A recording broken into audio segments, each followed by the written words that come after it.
Hello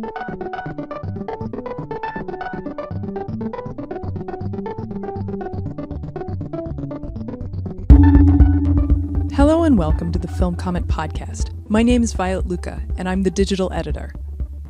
There's not much I can add to Nick Davis's appreciation of Kristen Stewart from our July-August issue, so I won't try. I sat down with the actress while she was in town for the New York Film Festival. No less than 3 films in the festival starred Stewart: Certain Women, Personal Shopper, and Billy Lynn's Long Halftime Walk. I think I'd like to start with Personal Shopper just because that performance is very much driven by reactions, either to things around the character or just things that may or may not exist. How did you approach that script and how did you get to that place? Because it seems like it's sort of like a misunderstanding where it's like good acting is, you know, a big speech or something, but really what's difficult in acting is to just react.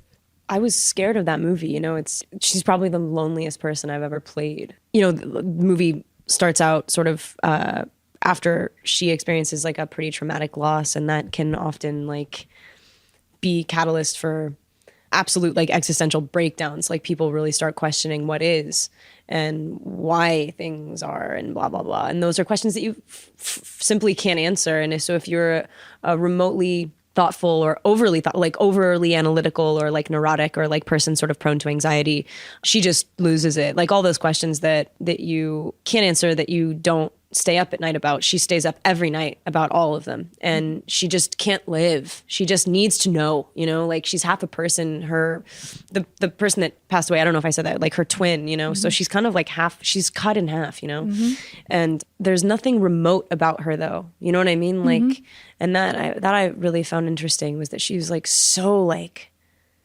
viscerally in her own physicality, like so limited by like everything. I don't know. I felt sorry for her. Yeah, it was hard. And also it was freezing cold. We were shooting like 16-hour days, 6 days a week. And like, yeah, that movie was a trip. I really like by the end of it, I was like, I can't work for a bit. I was like totally ran myself into the ground. But how did you work with Olivier Assayas? Were you doing rehearsals or were you just sort of like running through things on your own and sort of like testing things out? He is kind of a surgeon when it comes to writing his screenplays. They're perfect. They're perfect. They're so, even as occasionally even as just diving boards. But ultimately, he talks about this, and the 2 experiences that I've had with him definitely coincide with this idea of him always getting back to the screenplay. As much as we both feel explorative and like free and absolutely like deep in something, totally falling into something and out of control, we watch the movie or he edits it and goes, this is the screenplay verbatim. So that's interesting, but really only like noticeable after the fact. We don't talk to each other. Literally, you know, I feel him. There is really an intrinsic togetherness that we both value so much and that we both acknowledge like doesn't happen often. And we're really different. We're super, honestly, like our personalities, whatever. But like, I think that we have a value system that is really like just the same. Like we just, honestly, I feel that guy, and we both know when something's wrong. We both know when something's right. He doesn't like leading everyone to their answers. He just likes asking questions and watching the thought process that occurs, and he likes capturing it. And yeah, so like there were a few indications towards the end where I was like, answer some of my fucking questions. God, I just want to talk to you. Like, how did you even write this? You seem like you don't even know what the fuck's going on. But like at the end of each experience, I just revere him. I literally look up and go, oh my God, you put me here. Like he just he genuinely sets you on this path, and you feel so fucking like such an ownership of that path and like kind of alone on it. And then you look up at the end and realize that like someone's been watching you the whole time and kind of like helping and like funneling. It sounds really like Jesus-y, but like genuinely that is what it feels like. Yeah. Just not to draw a really strange, whatever you want to call it.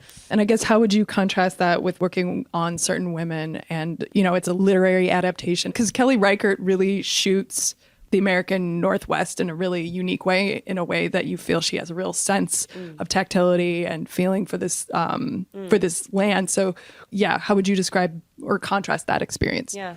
She's very composed. You know, a lot of like American independent movies, like they have a vocabulary that's like really redundant.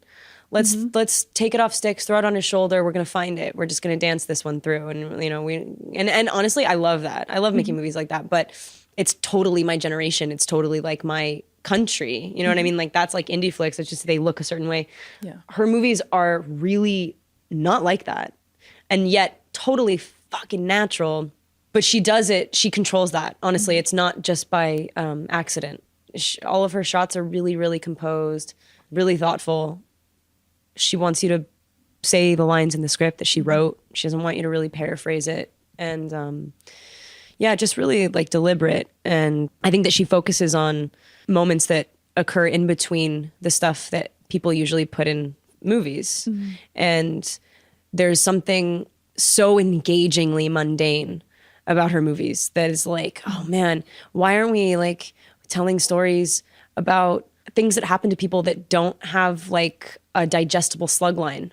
Like, let's not make a movie just about a chick who like overcomes some higher power and is so difficult and the adversity and it's like, no, let's just make a movie about like 3 women who are kind of like desirous of something that they can't have and they're all exhausted. Yeah. I don't know, there's this grind. There's this like grind that all of them are like grinding on. Honestly, like only Kelly's movies feel like Kelly's movies. Her perspective is captured. It's so fucking unique. Like I'm really, really impressed with the stuff that she does because it's also really vulnerable to sit and do nothing, to sit and not play something or try and deliver like a feeling to someone. Yeah. And that's what I feel like her movies do kind of really well. Yeah. You had such great chemistry with Lily. Could you talk about getting to that place? Oh man, I never looked at her. That was a secret. Yeah, I was literally intentionally only occasionally being like, and then like maybe for a second I would tune in and go, and every time I was like, you shouldn't see anything when you tune in. It's that's the most painful thing about that storyline. It's like misconnections. You see 2 people having 2 entirely different conversations, and it's like gut wrenching. You know what I mean? You're just like, you guys aren't.